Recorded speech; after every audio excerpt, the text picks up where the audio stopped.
Hey friends, this is Jeff. 2 years ago, TJ and I wanted to stick our toe into the world of subtypes, instincts, and social energies. We tried our best to come to the topic, not as experts, but as travelers, inviting others to journey into this world with us. After spending a year and a half meditating on the material, learning more, reviewing all the resources, and trying to get our own hearts and minds around the topic, we feel that intro still works pretty well. All the big ideas are here, and we're proud of this discussion as a launching point for all the stuff we want to say this summer about instincts and beyond. It is, of course, year 5. The one change we would make is that we started with a heavy focus on subtypes. And by the end, and still today, we prefer to elevate the idea of instincts and social energies as primary. And we're kind of skeptical on the category of subtypes. This will play out throughout the summer, but over the coming 2 months, we are going to be walking through these 3 instincts, interviewing experts, laying out all of our theories for discussion, but really doing a deep dive into these instincts and how they materialize in your life, my life, and the world around us. As always, if you're interested in talking shop with us, we meet monthly on Zoom, which you can find the link to all of our stuff at aroundthecircle.org. Do share this episode with those you discuss Enneagram with. We're real proud of this. Send us your thoughts on Instagram, and as always, we appreciate stars on Spotify, iTunes, and the rest. But dear listener, we, as a personal note, we continue to be immensely grateful for your support and attention. Our deep hope is that these podcasts point you toward happiness, towards well-being. We hope they make you a better person and that your relationships are more rich and fruitful. We continue to record with these hopes firmly in mind and want you to know we are cheering for you, for your strength as you overcome obstacles ahead, for your contentment, grace, and maturity through all that life throws your way. So, dear listener, on this day, may every good thing be yours.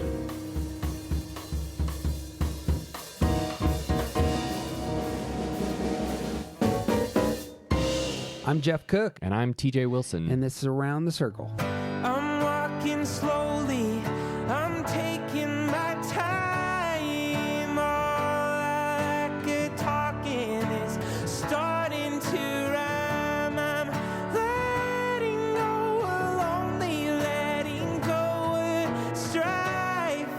I just can't get enough of this beautiful life. The Enneagram is a map of the human personality. It's a tool for navigating relationships, creates language for what motivates us, and helps us look at the way we look at everything else. Most importantly, the Enneagram's a mirror because sometimes you need help seeing yourself. My name's Jeff Cook. I'm a philosopher in Greeley, Colorado, and with me is TJ Wilson, businessman, lover of theology, and Enneagram ninja. Hello. Oh, man. That came out a little sing-songy. I'm not exactly sure why. I added some vibrato at the end of that. We're talking about things worth singing about today. That's what it was. Today is our quick introduction to subtypes, something that we have held off on for quite a while. Our quick introduction to one of the most complicated aspects of the Enneagram. So in doing the research, there's like some folks that start here. Sure. Okay. I don't know why, but...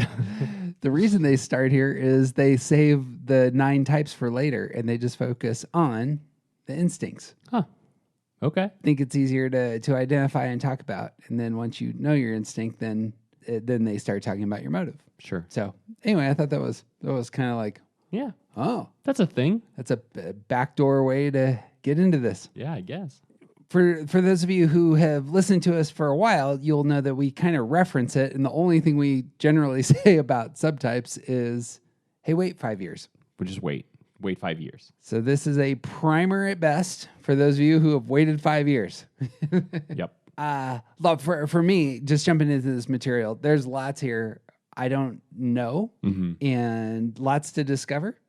Perhaps one of the reasons you wait 5 years is it's like you really live in your type for a while, and then you can open a whole new door onto it and give you something really enjoyable, productive, insightful to extend that reading. Yeah.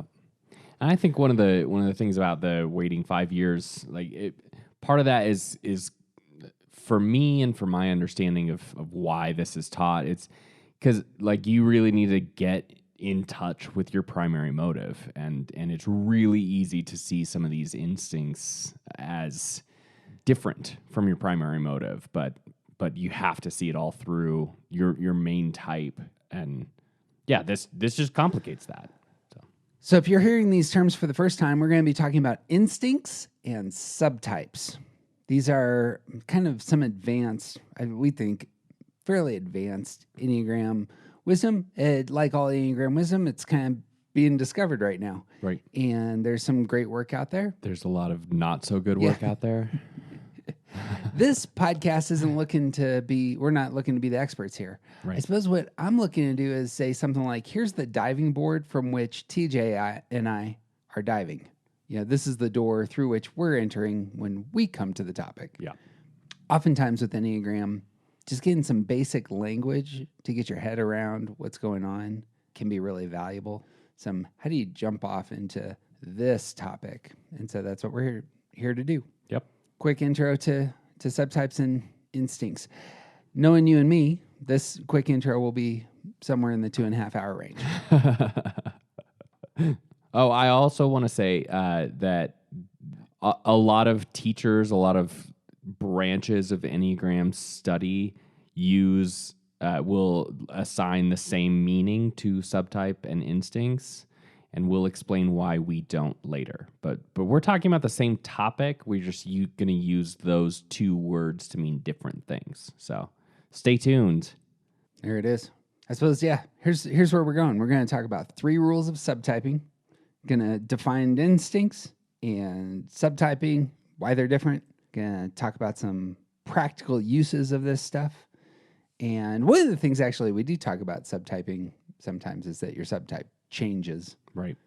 Might discuss that a little bit more in depth than we have in the past. Yeah. Well, the first rule of subtyping is you need to wait 5 years. I got thoughts on this. Why do you wait 5 years on this? Well, because, like I said a minute ago, this subject makes everything else a little bit more complicated. It muddies the water, and if you don't really have your bearings, if you don't have some basic understanding of your type and what your type does and movements and stuff like that, then you'll get completely lost in a lot of the subtype discussion, and you'll make false assumptions and like I know a lot of people who, when they took the test online, the test told them what their subtype was, and that is how they identify themselves. And actually, they don't know anything about what they're talking about because subtypes are so complicated. So the idea of waiting 5 years for me is about really getting invested and doing some work and really like having this material, having Enneagram study be something that you is inside you, is part of you now, so that when this much more complicated thing comes along, you can understand it a little bit better and appropriately apply it. It's like you don't study trigonometry in elementary school because you have to learn some basic things first. You don't study trigonometry in middle school typically because you still have a lot of learning that you need to do before you can get to the place where trigonometry even makes sense. I agree. Some of the topics like wings, subtypes, even the arrows, I think should be left for a few years. The things for me, and this is more because you need to jump into Enneagram and find some stuff that really helps you now. And the high side, low side of your number, really living in your number and naming your motive, elevating and talking about your repressed center, talking about your shadow. Those are the places I think really need that first attention. Yeah. So rule 1, wait 5 years. Second rule is actually what TJ said. Adding subtypes makes everything messy.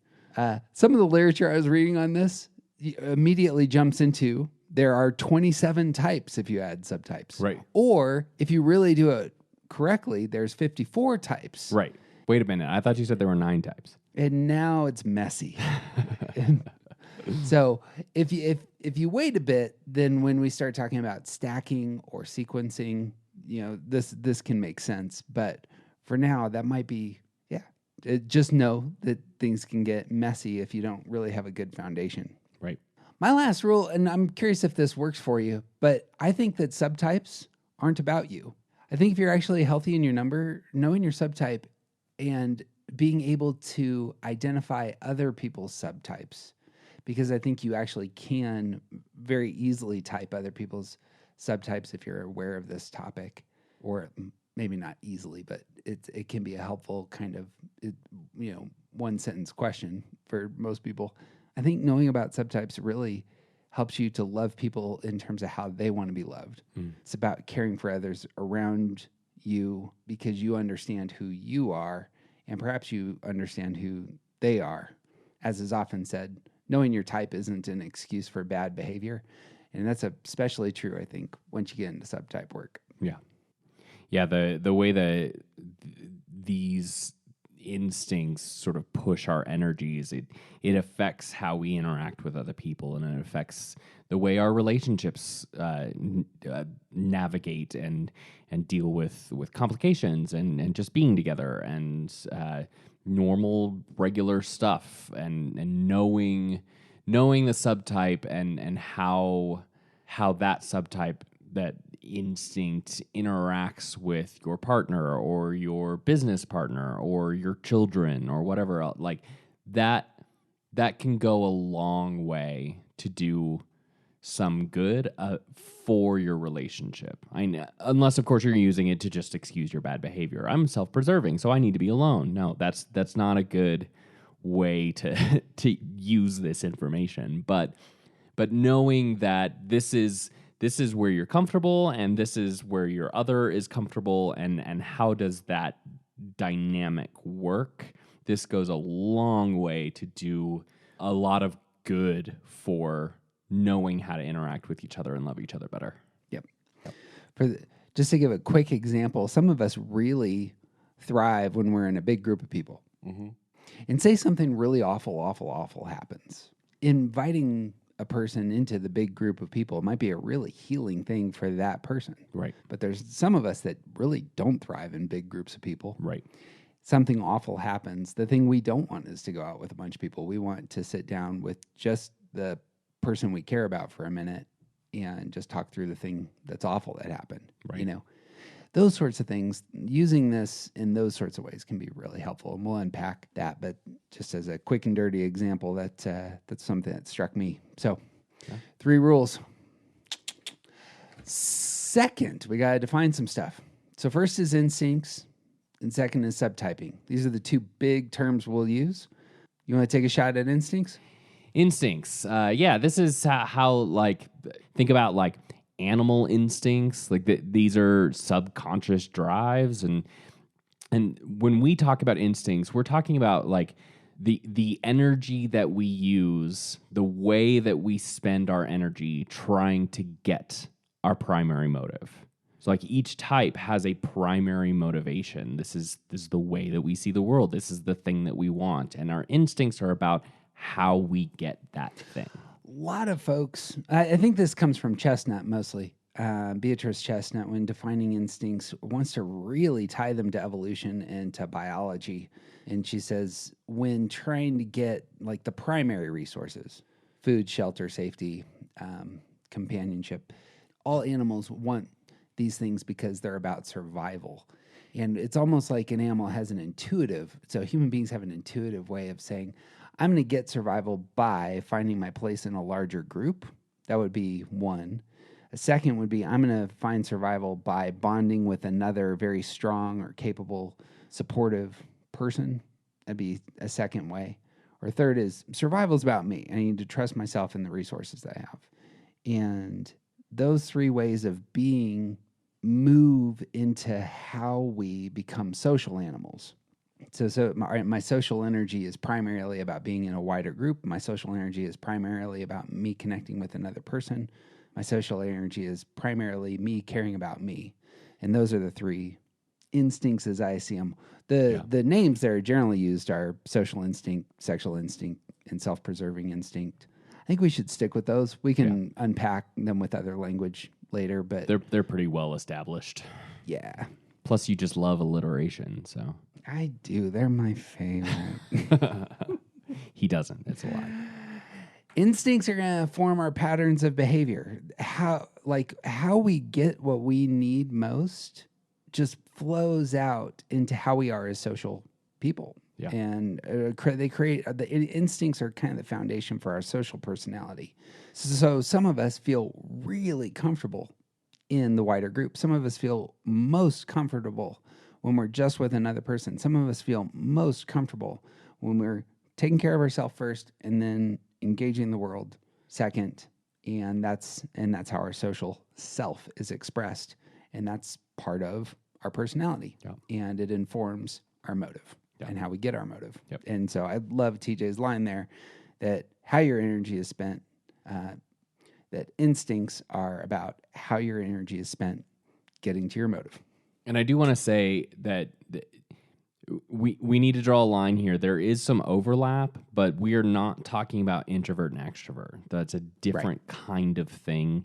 And the easiest way I can think of to understand introvert extrovert is like, this is how you recharge. This is how you gain your energy either by yourself or with other people. Some people, they build a head of steam when they're out and about. And some people are ambiverts. And that's not what we're talking about. We're talking about how your energy is spent in the best ways to get your motive. So let's talk about these in turn. One of the better illustrations, I've forgotten where I heard this, but it was really excellent, was that there's almost like a temperature of people's personality when you engage them. Some people come across as very cool. Some people come across as kind of intense and very hot in your conversations. Some people are just a warmer presence. And that lines up with each of these instincts. So, for example, those who have a dominant social instinct often come across as very cool. They are understanding and intelligent about their place in the wider group. They're trying to find their places for participation, and that allows them to just float above the conversations, to offer what they have to offer in very insightful, direct ways when necessary, but generally they feel just really good with a bunch of people. And that coolness of they walk into the room and they feel comfortable. It's a good way to understand those with a dominant social instinct. Different from those with a dominant sexual instinct who often come across as hot. When you have conversations with these sorts of people, it's almost like you are the only thing that matters.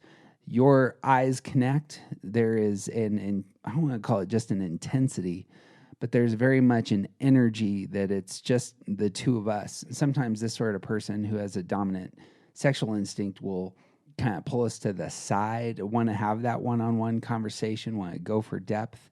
And so the hotness is of that sort. And then those who have a self-preserving instinct come across just as warm. They are caring for themselves. You're great, I'm great. But their energy is first and foremost about preserving what they have.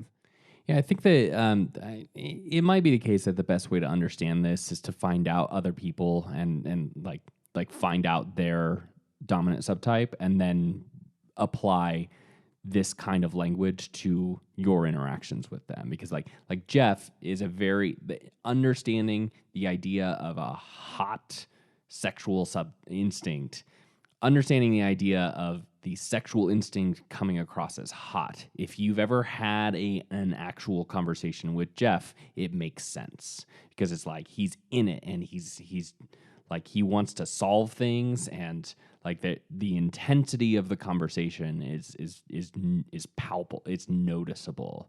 Whereas there's other people who, like, it's not that they're cold, it's not that they don't care, but it's clear that they care about something other than you.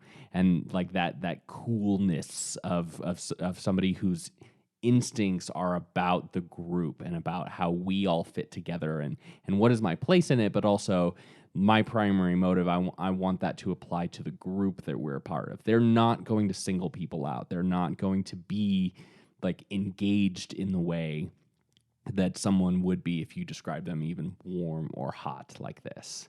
And then the warmness is like inviting, but not accepting, but not necessarily inviting. It's like, you can come here, but I don't care if you do. Like that the self-protectiveness is like Like this is someone that it's okay to be around, but they're not necessarily expecting there to be an intensity there. One last quick footnote. I'm surprised it lasted this long.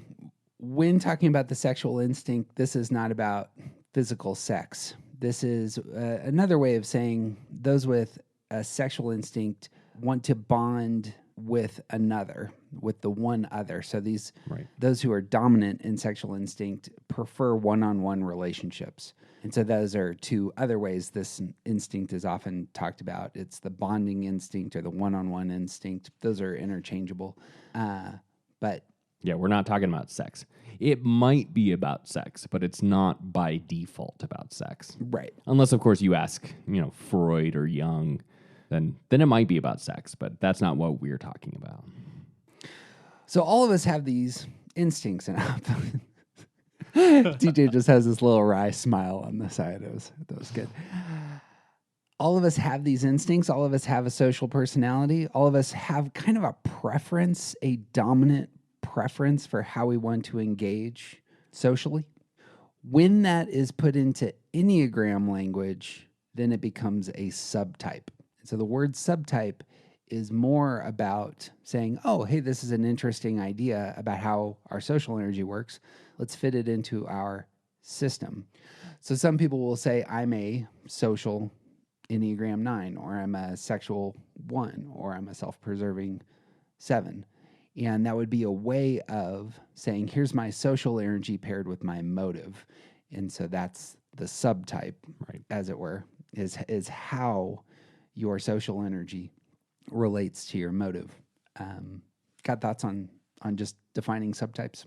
Yeah, I think all of the subtypes, so like when you add this flavor, when you add this energy and how we spend and how we try to get toward our primary motive, especially in a socialized society, like we are social creatures and we interact with the wider world in a certain way, and so when you add this flavor in, it changes things. It makes the expression of that type a little bit different, but it's all still, like, we have to remember that it's all still through our primary motive.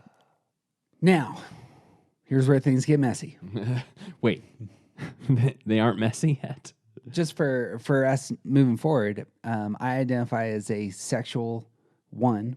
My dominant instinct is the sexual instinct. I prefer one-on-one relationships. I prefer intense conversations. I prefer engaging others one at a time even. So if I'm at a party, I have a very difficult time in a group of 5 in engaging that conversation.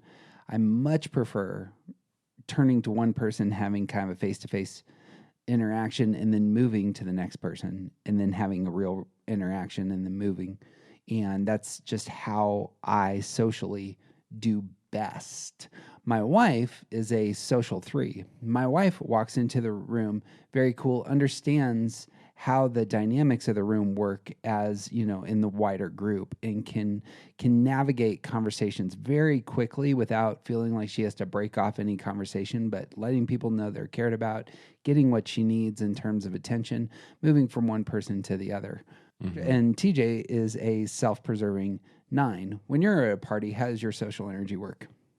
It kind of depends a lot on what the party is, because there are certain situations where I'm really great in a group, and there are other situations where I kind of just want to watch. But it's all about protecting my own sense of peace. Like I love being in debates so long as I'm not invested in the outcome. I love being part of I like parties so long as I know how to navigate that space. All of the way that I interact with other people is about protecting my own peace.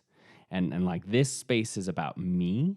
And so when I go to an event, it might be the case that I sit back and watch because I don't know anybody. Like, every single time I go to a staff event with my wife, who is a teacher at a high school, I know 3 other people there, and 2 of them don't ever come to those events. So I don't ever interact with, I'm just sort of like following her around and nodding and kind of listening, but really I'm just trying to protect my peace because I don't know these people. I don't want to talk about education. I don't know how their jobs work. It's not my space. I'm just there to support my wife and protect my peace. So in all situations, like where this self-preservation is dominant, it's about protecting my peace and the space around me. In like manner, I suppose to circle back, so my wife also is a teacher, when I go to those same sort of parties, I'm just looking for somebody who's interesting, who wants to talk about depthier things. And Yeah. I will intentionally ask kind of questions, and oftentimes people will move on very quickly from me and my depthy question. Because just like, yeah, that's Come not on, for man, me. this is a party. Well, it's like, that's exactly. I'll ask them about their work, and they'll tell me, "Man, I'm at a party. I don't want to talk about work, etc." Yeah. But occasionally, I'll find the person who really does want to talk about something intense, and I'll be there for 45 minutes there in the corner, Sure. talking about the thing they're interested in, and perhaps how to improve the world, how to improve them. These are things that I get excited about. How to improve their business, how to improve their teaching, whatever needs a little bit of work, I'm there for it. And that's how my oneness is expressed. That makes sense. Yeah. I suppose it's the case when my wife on the social front goes to those same parties. She wants to make sure that everybody sees, whatever she has brought that is worthy of praise. There's something that has been gifted to that environment that she's going to elevate. She's generally very servant-hearted, but is just making the rounds and generally finding those places of greatest attention, as it were, Right. in those spaces. She is not a wallflower. Right. And she also is gonna she sort of flits around to make sure she hits as many people as possible. Yep. And it's all going to be surface level. Right.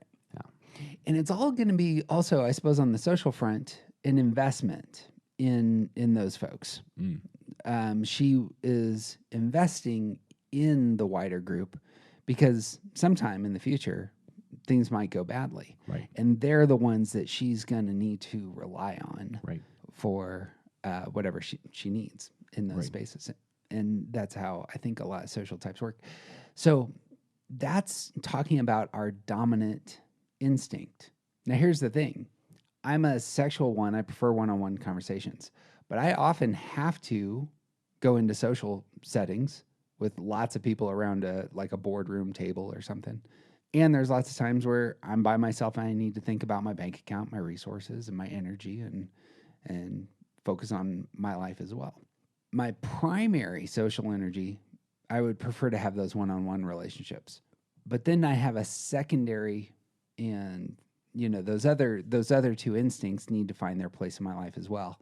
So this is where things get messy, is that Enneagram theory generally is going to say something like you have a dominant instinct, you have a secondary instinct, and you have something that's like a repressed or a weak instinct.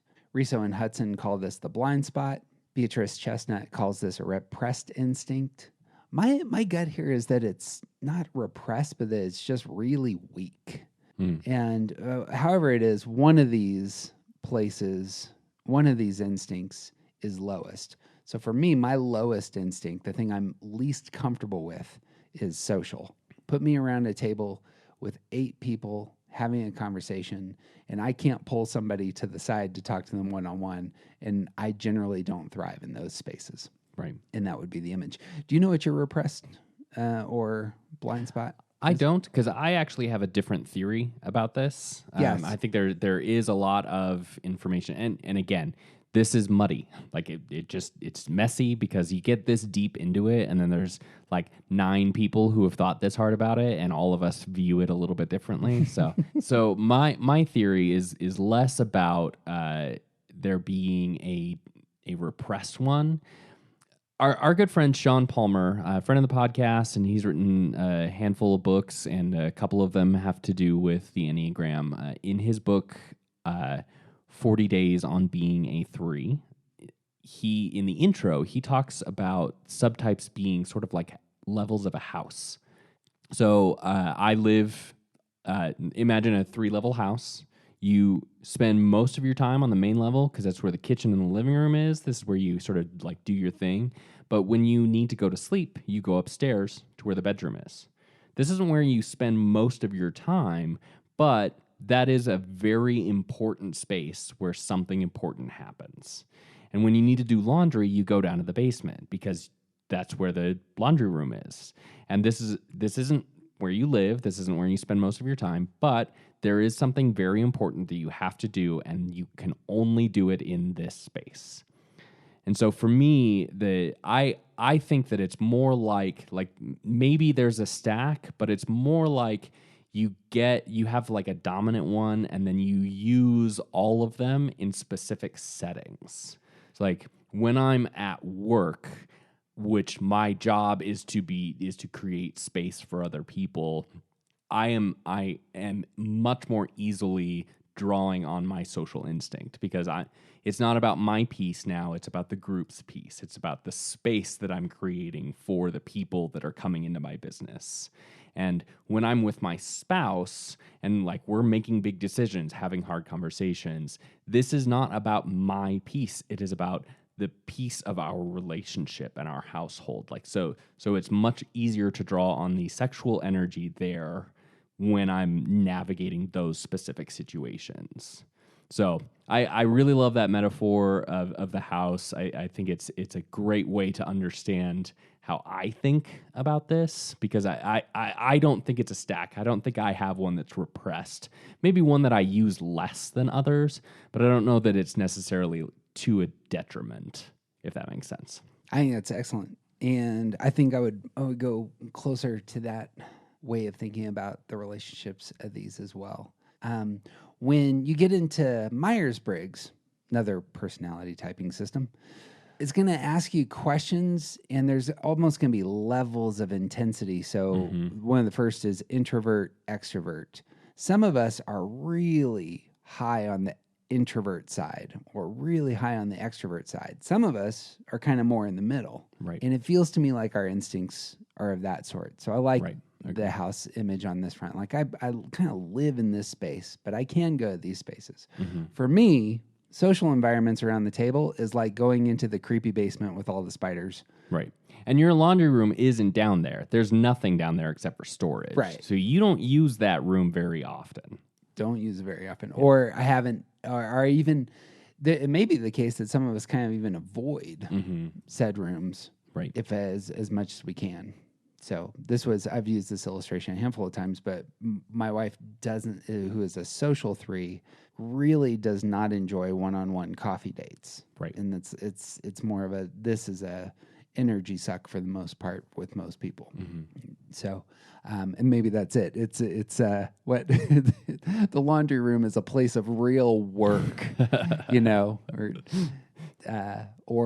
I think that the side room can be a place of fear. It could be, there's all sorts of stuff we could say about how the room metaphor works in terms of these instincts. Just a quick footnote for those who do prefer the stacking or sequencing way of thinking about instincts. This is where the idea of 27 types comes in. Or if you have a dominant, a secondary, and a repressed, if you have the stack, then the way they're arranged would actually create 54 different types. Right. And so if you ever hear language of 27 types or 54 types, that's where that's coming from. It's how do our instincts kind of find their place. And then I think one of the early adopters was it Naranjo that wants to say, and then you throw the wings in there and it doubles again. Now it's 108. Right. So for me, and I think this is true, TJ, as well, I don't know that our instincts are our type. It's better to think of them as tools, as rooms that we can utilize. And so too our wings. We haven't done a deep dive into wings, but we see wings as tools and not part of our type. Right. Agreed. Big question then, I suppose, is now that you have these elements to your personality, you have a dominant instinct, perhaps. How should you think about it, work on it, elevate it? I could actually, I was going to go to the practical use, but this might be a good place to talk about whether or not your instinct changes, your dominant instinct changes. Am I wrong? Sure, we could talk about that now. Can you change your dominant instinct? How do you work Yeah. on it? Can you change it? If you've typed yourself and you say, I'm a sexual one, can your subtype change? This is one of the great reasons to not think that your instincts are part of your type. Because if your instincts are part of your type, then of course you wouldn't.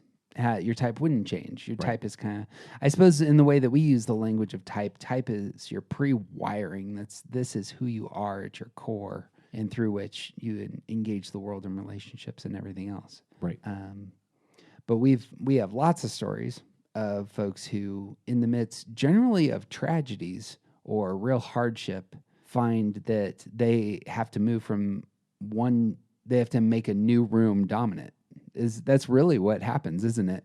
I was living in the living room for the last 20 years, but now I've really found that now I need to move into the bedroom because, I'm needing to care for a sick person or something. Right.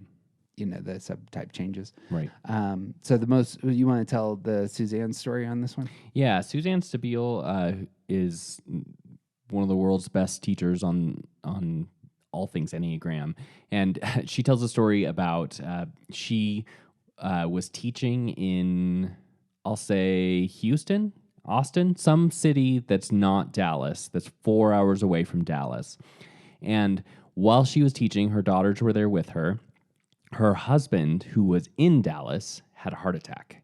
And they basically got her off a stage. They got in the car and started driving. They drove 4 hours from wherever they were to Dallas, and over the course of that drive, her subtype changed.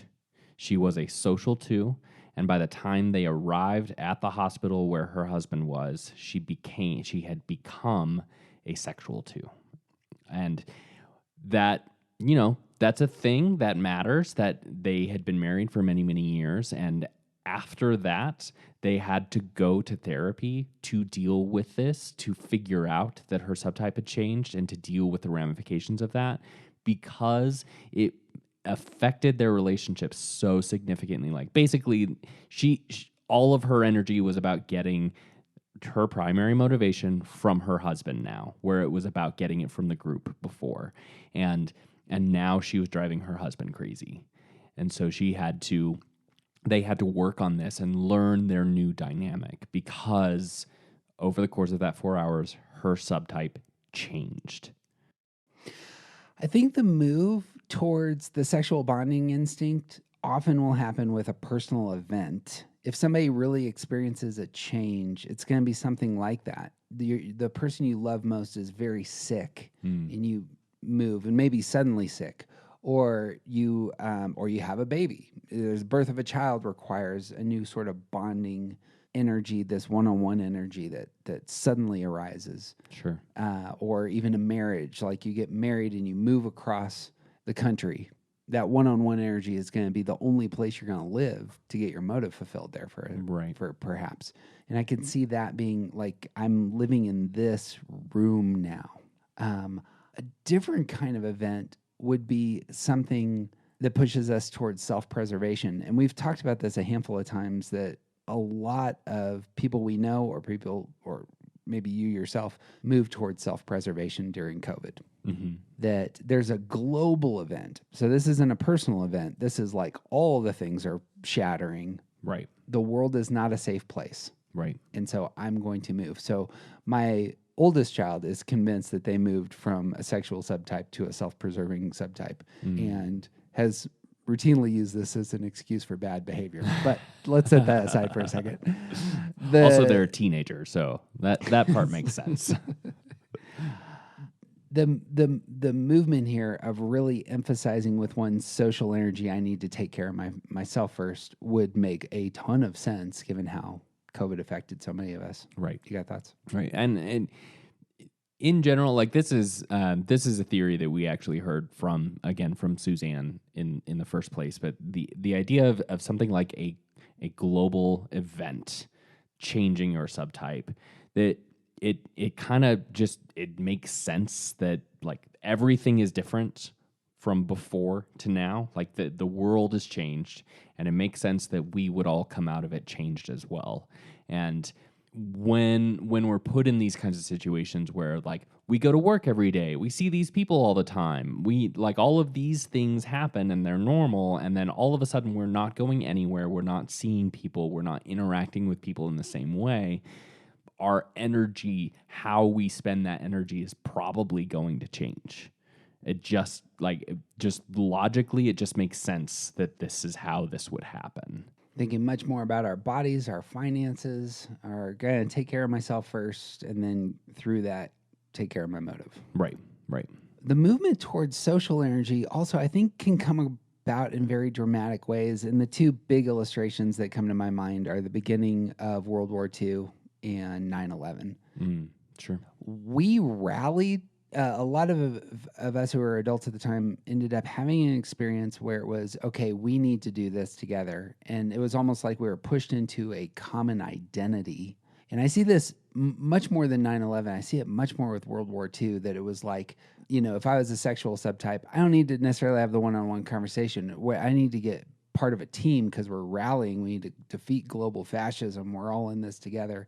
Mm-hmm. And so the energy is different. The perspective is different. The thing that's most important and on the hot plate in front of us is we're being put into platoons of people, building things or going to fight or, whatever it is. It's now this very social event. Right. And now I'm living in that room. I'm flying overseas, but I'm flying overseas with these 80 other guys. Right. And I could see that. So it's more the communal event that has that power. I feel that way with when I've experienced local sports teams. So I'm a Denver Bronco fan. When the Broncos have won the Super Bowl, when I go to a football game, I'm not there to have a one-on-one conversation with anyone. That's good. I'm there to be part of. Grateful for that. Yeah. Yeah, the guy. That's the guy you avoid. He's got two beers in hand who wants to talk to you about the things. No, you're there to have the big experience with lots of other folks. Right. High five everybody in that you can. Right. in section AA. Row L or whatever.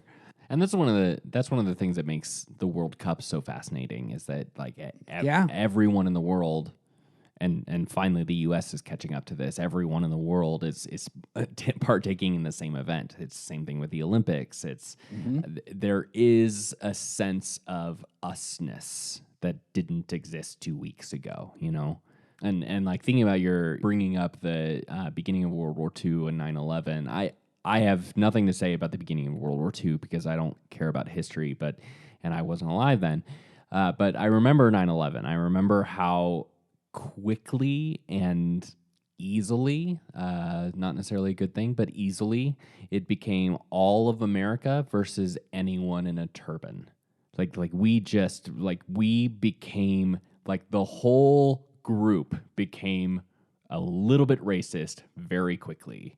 And it was a communal event. That might be and it was about protecting us, protecting the group against them. But there was a really intense communal nature to how that happened. That might be an interesting element to this, because you can see it both in 9/11 and in the World Cup, that there are some hands that go up and say, wait, human rights abuses right in Qatar, right, or wait. You do realize that 120 Muslims died in those buildings because that's where they worked, and they were American citizens, right, and they matter too, right. I'm not sure how that works in terms of the social instinct. Well, I think this ties back into the initial question that started this, that launched this particular topic, was like how do you work on your dominant instinct? Like what do you do to work on your dominant instinct? And I think the most important answer is you be aware of it. You be aware of how it changes, how it unconsciously moves you and directs your energy. And when a global event happens and now all of a sudden you're redefining what us means, maybe you should focus a little bit on the reality that your subtype might have moved to a social subtype, and now you're defining us in a particular way. And the way your energy is being spent is about protecting the group, and this is how you've defined the group.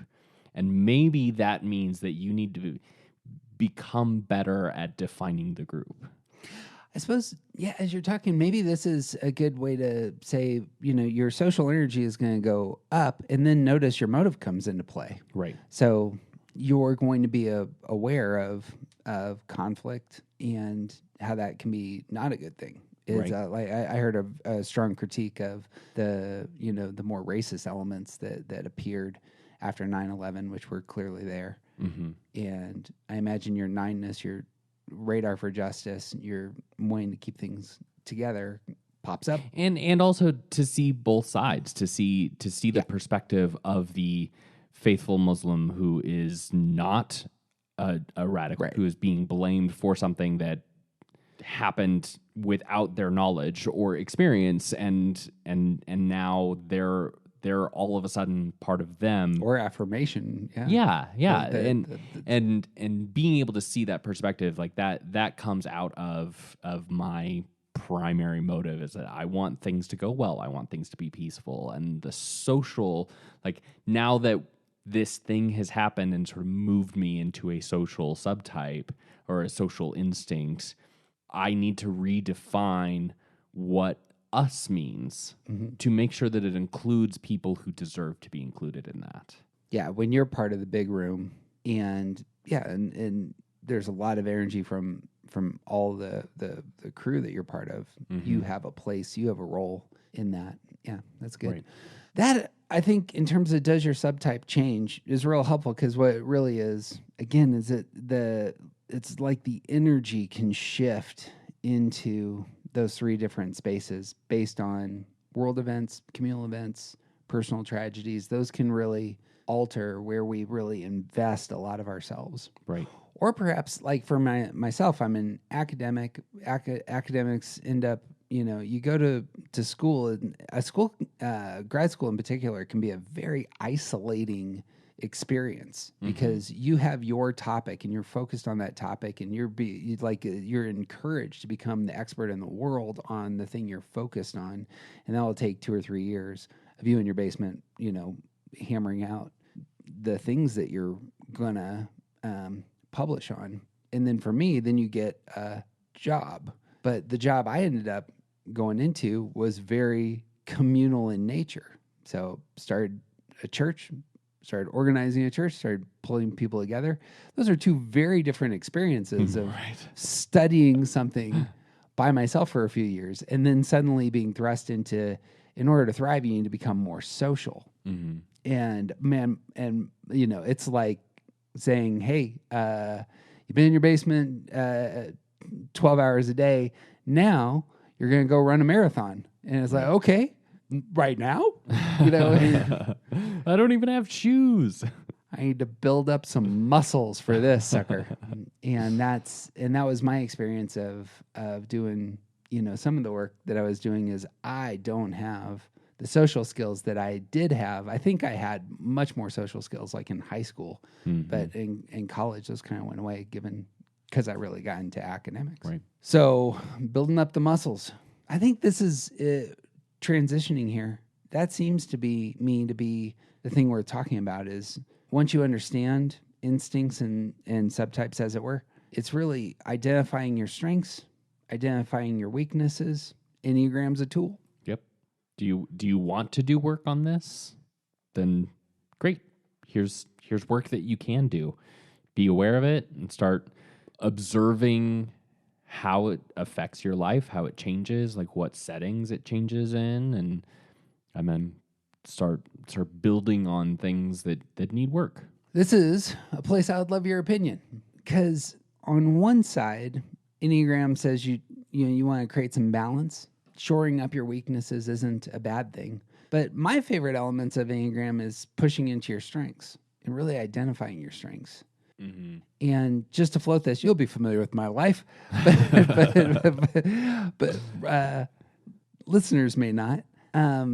my transition vocationally seems to really play out along these lines of being in a job where I really had to have, in order to succeed, in order to thrive, I needed to have a really strong set of social skills, social intelligence. If my social instinct was built up, that would have been really great. And I found that that's really the place that I'm weakest, even feel occasional anxiety in those spaces. Mm-hmm. My real strength is the one-on-one sort of relationships. Right. And what has ended up happening for me vocationally is I've moved from 2 very social jobs to a job where nearly everything I do is one-on-one, and it feels really easy. And I don't feel like I'm working, but I'm actually getting a lot of stuff done. I've like had to kick myself a handful of times and saying, what? I mean, just because this is easy doesn't mean that it's not work. Right. Because I'm knocking out my work in 2 or 3 hours a day, as opposed to before where it was just, oh man, I got to prepare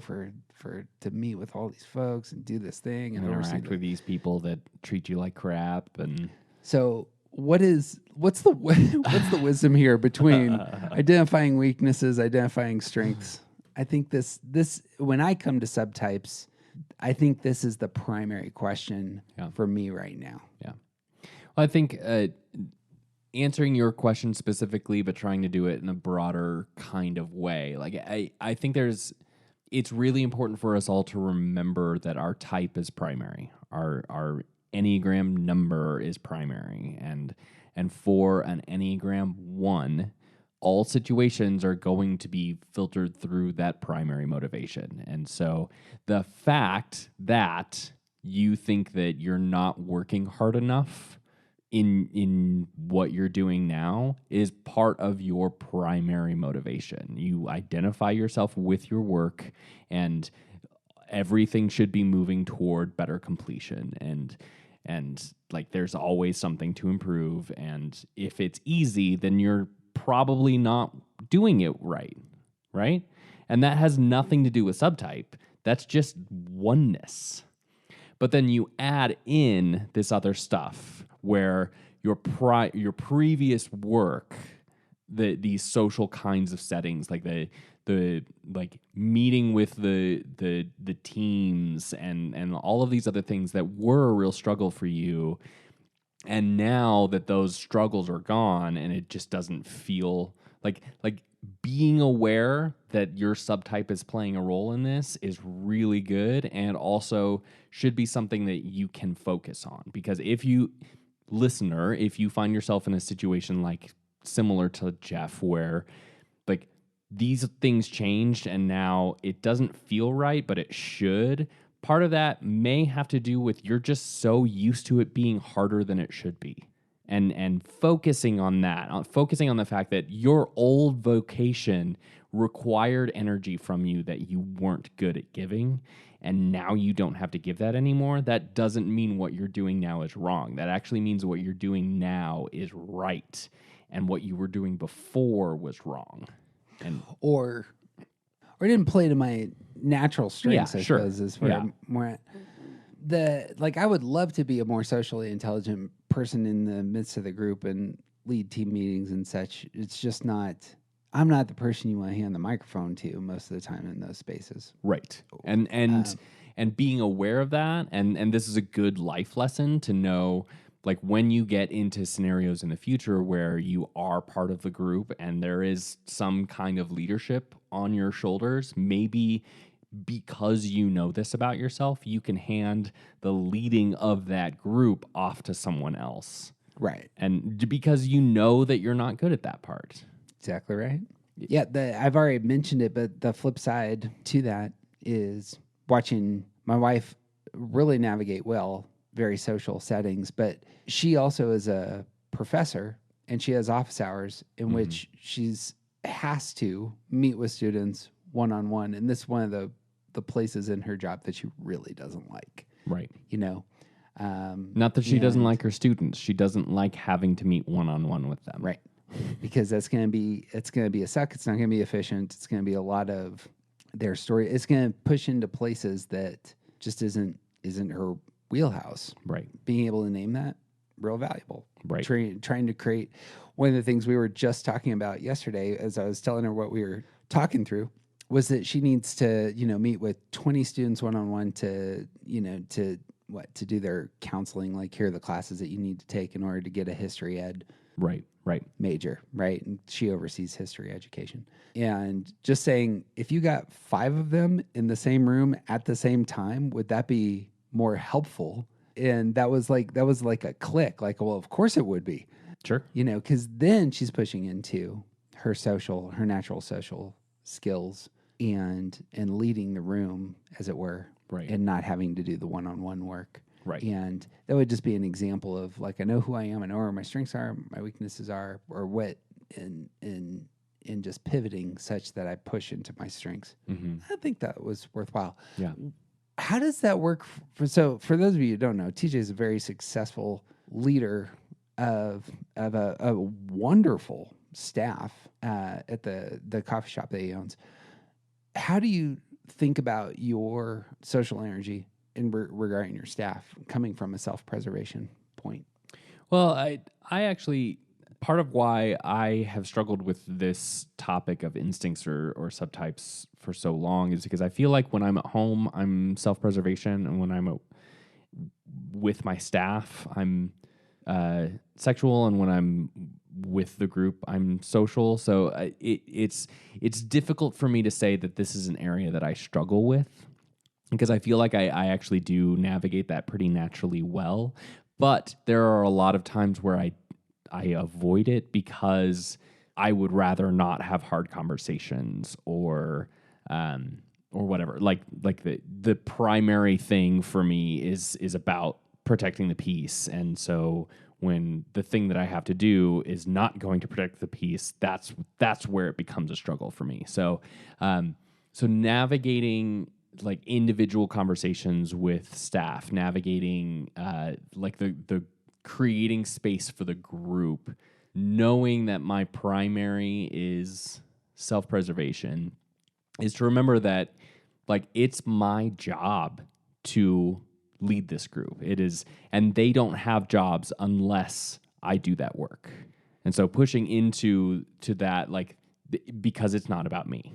That's kind of what it comes down to at the end of the day, is when I have to push into these more uncomfortable kinds of situations, it's not about me.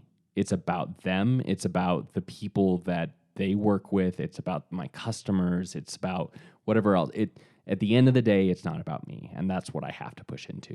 The thing that has really been, and maybe it's just because, a lot of us, we probably need to talk at some point about the Enneagram post-COVID, as post as you can get. I realize we're not post, but especially for our listeners who are not stateside, some countries are really still struggling. Right. A lot of us, lost our jobs during COVID or lost our health during COVID, and like really had downtime to regroup, refashion, rethink, what's my life going to be about. I don't know if this plays into the quick intro to the subtypes, but I heard a guy talking the other day that pitched a mantra that really hit me it's relevant here. He said, it's terrible advice that a lot of folks give to young people, that they should follow their passions or follow their bliss. Mm-hmm. It says what you should do is identify the place where you're really talented, because the world really needs talented people. And in that sphere, you're going to find all sorts of things that you love. I found that really helpful. Yeah. But for me, like trying to regroup, of all things, this element of Enneagram has really been what's shown out. It's the thing I really do well is improve things. And I really, really enjoy numbers. I really get into real estate. I really enjoy meeting one-on-one with people. And essentially the job I have fashioned out for myself, I'm an entrepreneur, and I invest in real estate, and I invest in, other entrepreneurs who want to build great things. And all I do is come alongside them and talk to them one-on-one and ask them about their businesses and how they're going to be successful. I just love the hell out of it. Pushes very much into my oneness, very much into where my instincts, my one-on-one instinct, sexual instinct is strongest. I don't know if that works for others, But in terms of how do you use this material, that's working real well for me. I would love your thoughts on that. Yeah, I think that's. I have very mixed feelings about the follow your bliss teaching as an elder millennial with sort of a toe in Gen X, and I'm a 9, so I can see all perspectives and blah blah blah. Like the idea of like making sure that you do what you love. I'm just surrounded by people my age and slightly younger that don't make any money because they're refusing to get jobs that they don't like. And it's like, well, sometimes you got to do. Not every job is perfect. There's lots of things about my work that I hate, and also find something that you can do. Like that's anyway.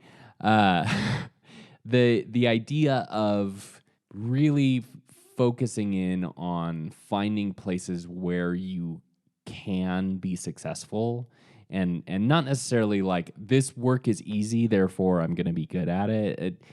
Most of us will not thrive well in a place where we never have any kind of challenge. And I think this message, this idea of knowing where these instincts push you and move you and sort of direct your focus and your energy, that being able to move into spaces where that flow is a little bit more natural, I think will be good. I think it'll help you thrive and succeed, and you'll still have scenarios where you have to draw in the other instincts, where you have to. There's just no whole person is going to be able to completely avoid being in social settings, and sometimes being in self-preservation settings, and sometimes being in one-on-one settings like that. That's how living in a society works. That actually, I think finding others that complement your strengths. I have my wife who's social on one side, you're self-pres on the other. The self-preservation side, I find all sorts of wisdom from my self-pres friends who have that as a kind of a primary filter through which advice is given. A lot of your and I's conversations, especially around relationships, ends up being on this front. Like you need to hold some of that back. Right. Like I have such a strong tendency just to lavish myself for the sake of others. It's not, and that can get me in real trouble. On the flip side, I have to meet in front of the city council to rezone a building here soon. I'm going to be terrible about that. I'm going to have the impulse of telling them how all their systems are just jacked up and have screwed up our whole process. This is 9 months overdue. You could just change something in your computer and let us build some great stuff, and that's not going to go well. So Kelly and I are spending the next week coaching you, right? No, I'm letting Kelly speak. I don't need to speak. Oh, good, smart. Right. There's other some of the people that I'm working with one-on-one, who I know are social subtypes, are likewise going to be there, and they will speak on behalf of the other people who are occupying that building. And I can just sit there and smile and apologize to Dwayne, who I cussed out the other day on the phone. It's just, but you're going to pull him to the side when you do that, right? Yes. Yeah. One-on-one, as it were. Yeah, knowing that this is something you have to work on is probably a good thing. You should probably put yourself in situations where you do have to work on your social instinct. And a really, really important big city council meeting is probably not the place where you should experiment with that. Yeah, there you go. Because you know that you're not good in those settings. Truth. Yeah. One of the things that I've started to notice with other podcasters just is that the podcasts themselves are set up around their social instincts. So there's some people who it's their show, and they're the ones speaking advice into the microphone. Right. There's some guys, people who do podcasts, I really love who are that person. And the more that I listen to them, I'm like, there's a self-pres 8 who I love the hell out of right now. Just him talking into a microphone. Yeah. Another set of folks. It's our podcast. It's two people bantering about whatever the topic is. Mm-hmm. Lots of intense energy. about it Yeah. propels the podcast. Yep. You look at something like some late night shows are that way. So like a Stephen Colbert, I'm going to just talk one-on-one with this person, or, but then like Bill Maher's show is more of a social. Right. We're getting all these people around the round table, or so like, that they can all yell at each other at the same time. or the morning shows, like morning shows across the dial on cable and major networks. Those are all, they get all the social people together, Right. and just the energy's bouncing in that way. Right. The View. Right. Yeah. Those are good I think those are good examples of like this is how the person in their type, as you said, it's how your energy is spent getting to your motive. Last thing for me on this, I suppose, is just to circle back to it, is you can use this in order to care for other people. Yeah. Because I think it is easier. I don't think there's anything wrong with naming people's instincts, because it's not typing people, so we're not breaking the rules, because it's not part of their type, as it were.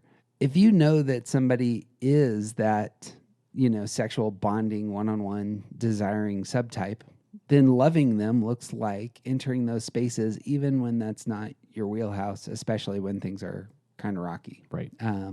So you may have a kid who just wants one-on-one attention time, and that's not your wheelhouse, but you loving your kid in that space is a big investment. Right.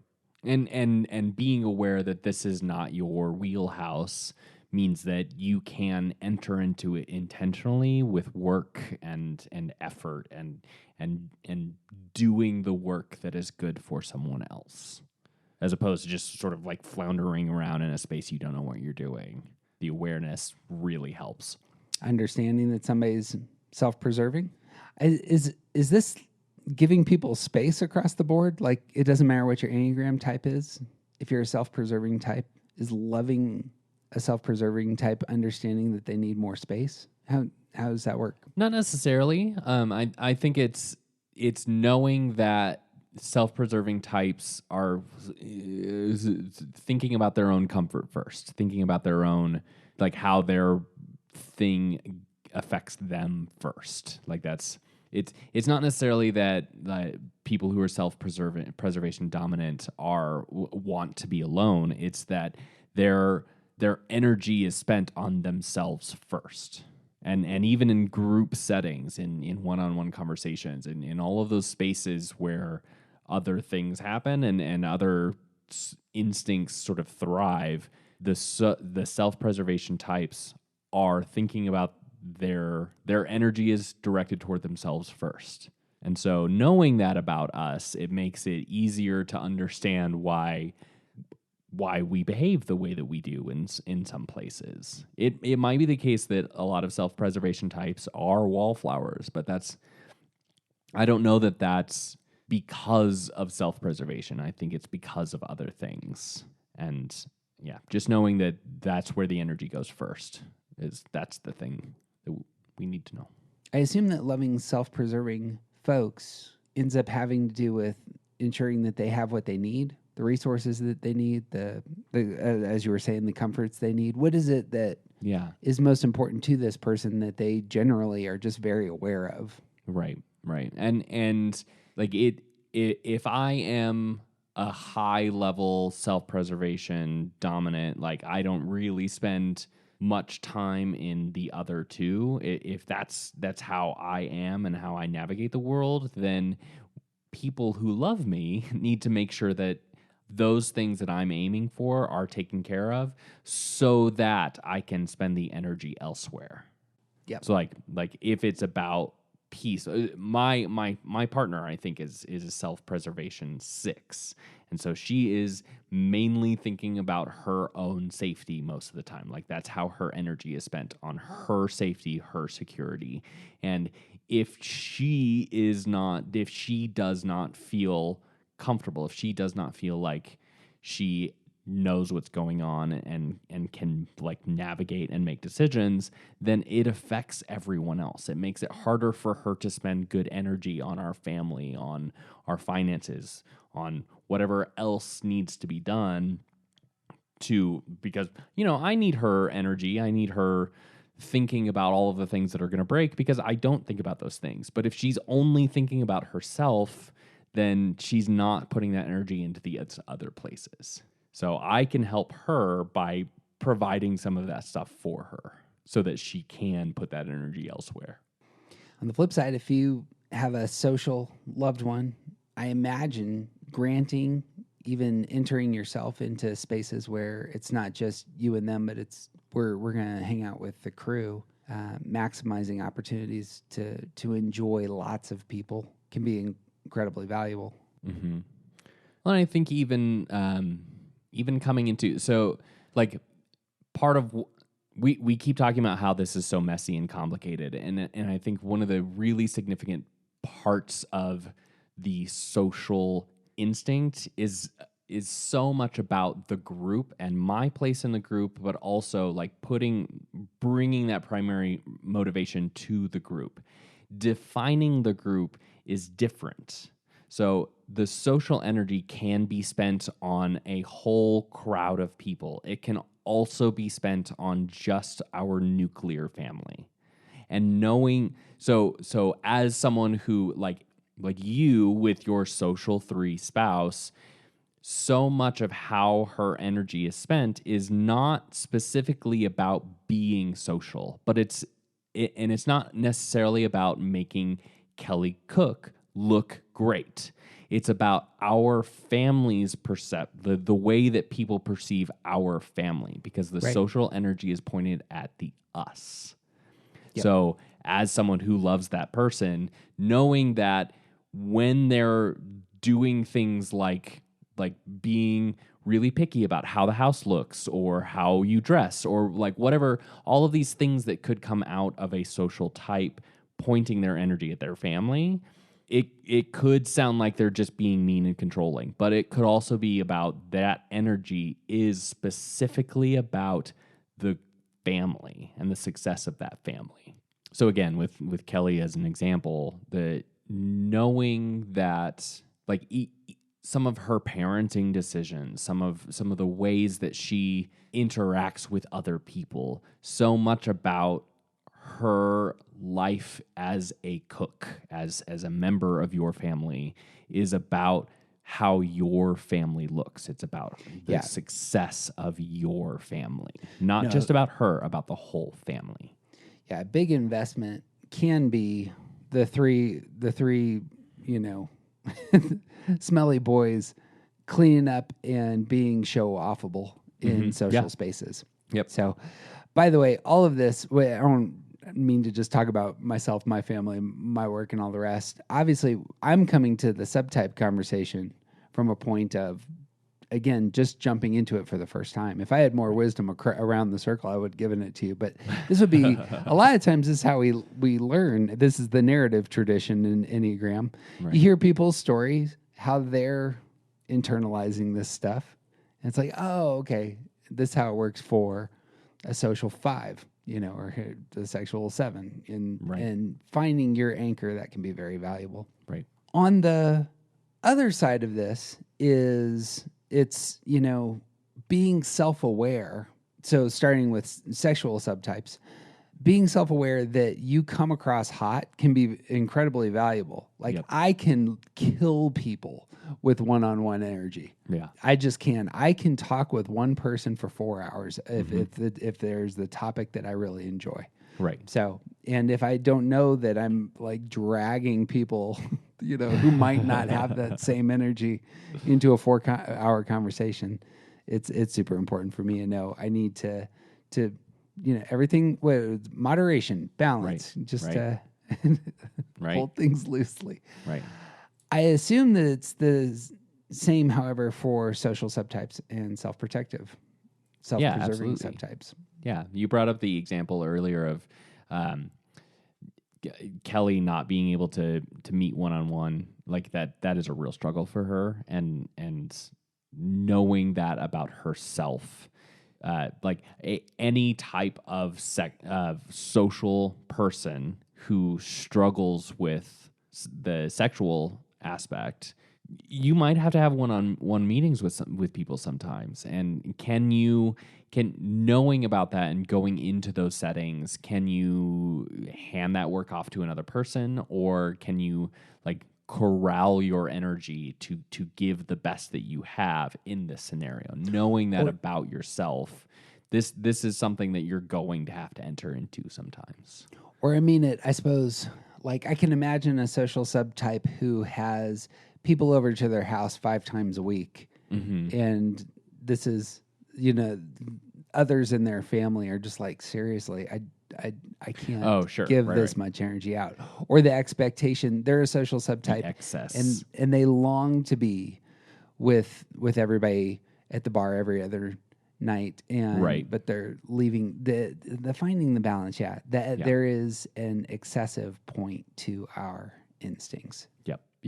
Yeah, and the self-preservation, only thinking about themselves first, sometimes gets them in trouble because they're part of a group and they need to be thinking about the group. As a parent and as a spouse, I have to think about the family. It's not, and maybe that means I redefine who me is. Maybe I fold my family into that so that the energy is not going necessarily toward the relationship with the family, but or even thinking about the family as a group. But in order for me to be safe, I have to protect them. Like that might be work that I have to do in order to make sure that I'm being the best for them, is remembering the excess that can come out of self-preservation. Right. Yeah. The selfishness that can look like to everybody else. We have a friend who we'll call Joe, and Joe takes care of Joe. And we all know Joe takes care of Joe. And that can be, it's not always negative. Having self-preserving instincts can really be a benefit to your family at some levels. Right. Or to your business or, to your shop. Like TJ is one of the few coffee shops I imagine that survived in our town that wasn't owned by a green monstrosity. Because you have strong understanding about holding down the fort and the rest. Yeah. Anyway, those 2 elements, I think, how do I love people in their instinct, and how do I understand my own instinct, not blowing up into excess? That strikes me as really helpful. Everything in moderation. That's the only wisdom I have on jumping into subtypes and instincts. You got any more instinctual, subtypical insights? I think that one thing that should be known, and the very end of this conversation may not be the best place for it, but here we are, and it's too late for me to just put this in the beginning because I can't travel through time. But I think this is also really good wisdom for the Enneagram in general, that this aspect, while there is a lot of good things that can come out of it, the fact that it makes everything so messy might be too much for some people, and there's nothing wrong with that. If you listen to this whole thing and you're like, I don't care about any of that, that's fine. Put it on a shelf and don't worry about it. You might come back to it someday when it actually does draw you in and it becomes something that you want to look into. And if you don't... Also, you're a masochist. You listen to this whole thing and didn't care. Right. Seriously. But I think this is one specific aspect of the Enneagram that I don't think needs the kind of attention or even necessarily offers the kind of value that other things like stance work does. Right. And if you never pick up subtypes again, I think that's fine. Because I think that focusing on your primary type and even in your intelligence centers, I think that's way more valuable and useful, and there's a lot more work to be done there. Where subtypes makes everything messy, and it can do a lot of good, but it also might just make things harder. And I think if you don't want to, don't. That's totally fine. We, in fact, did a podcast series, which is convenient to find now. Ooh. On exactly the steps that you should take when doing your Enneagram journey, to steal somebody else's phrase. We have a podcast now called Start Here. TJ and I just put 3 series that we think is fantastic for people who are just jumping in to Enneagram. So if you have friends who don't know their type but want to kind of jump in with you, our podcast is set up to be handed off. So if you just look up Start Here on the Spotify or iTunes, you can obviously share that with friends. First episode says this is how the podcast works. Second episode is let's find your type. And then it unfolds kind of like a book. But the last 7 episodes are our 7 steps of how you should grow in your Enneagram knowledge and the things that we really think is the most valuable. And I can concur with TJ that subtypes, I think it's fun. It's like wings. Yeah. It's some of the stuff that may have some relevance, but tear into some of the other bigger stuff first. Yep. So you know what else is going on? What? Through 2023, we're going to be having our online gatherings, which you'll know about. Yeah. We're going to move those to just once a month so they feel a little bit more special, have a little bit more energy. You can register at aroundthecircle.org. Just click on events. You'll see a place to click on and register if you want to join us. Generally, 15 to 25 people show up, and we talk about, I think it's the case that through 2023, we're going to start out talking about relationships, and we might just stick there. So Great. I consistently am finding that has a ton of energy in that space of talking about the relationships that we have, where we struggle, where things are successful, and different elements of the Enneagram and the wisdom it has for our relationships. So, but speaking of events, physical events, you and I, it's crunch time now. It's coming. February 4th. Oh my gosh, it's so soon. February 4th, we have our annual one-day conference in Colorado. If you have any interest in coming, that's also at aroundthecircle.org, and just click on events and you'll see the links to all of that. This year we're going to be talking about stress and security, and TJ and I have been saving up for many months all this fantastic gold. Going to bring the pain. Yeah, I'm really gonna be excited wonderful. about that. Yeah. It's also the case if our podcast feed is kind of thin in January, it's because we're scrambling. Yeah, because we have prep work to do. As always, the intro music here is by The Collection, and the great Brian Claxton is throwing down the jazz at the end. And if you love this podcast, one of the best things you can do is give us some stars on the iTunes or on Spotify. Helps people find the podcast. And I suppose the best thing you could do is you could support us on Patreon. There's a handful. We got like 13 people that are still plugging, giving us some support on Patreon. Y'all are champs. We haven't even given anything out for free. Actually, no, I take this back. If you would like free tickets to our February event, if you sponsor us on Patreon, I'll get you some free tickets. There you go. You're one of the 12 people that actually listened to the outro to the end. You deserve free tickets to our Colorado event. That's what I got. You got anything else, TJ? I got nothing, man. It's TJ Wilson. He's officially awesome. I'm Jeff Cook. Who you aren't isn't interesting. Be who you are. Let's set the world on fire.